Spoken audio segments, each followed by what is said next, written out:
चित्रपटातील भूमिकेची गरज म्हणून कलाकारांनी आपलं वजन कमी किंवा वाढवण्याची अनेक उदाहरणं आहेत, पण चित्रपटासाठी दिग्दर्शकानं वजन कमी केल्याचं उदाहरण निराळंच आहे.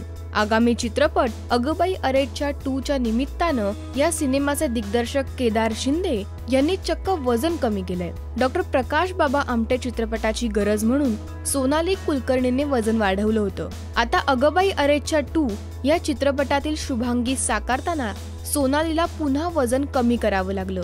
या सुपरस्टारच्या बरोबर उभं राहिल्यावर शोभावं म्हणून खास दिग्दर्शक केदार शिंदेंनीही वेट लॉस करण्याचे मनावर घेतले. यासाठी खास डायटिशियनचं मार्गदर्शन घेत महिनाभरात त्याने तब्बल 10 किलो वजन कमी केलं आहे. असं पहिल्यांदाच झालंय की सिनेमाच्या चित्रीकरणासोबत प्रमोशनच्या सादरीकरणावर दिग्दर्शकानं तितकंच लक्ष दिलंय. Kudos for Kedar Shinde. अगबाई अरेच्या 2 च्या इतर अपडेटसाठी कीप वॉचिंग राजश्री मराठी.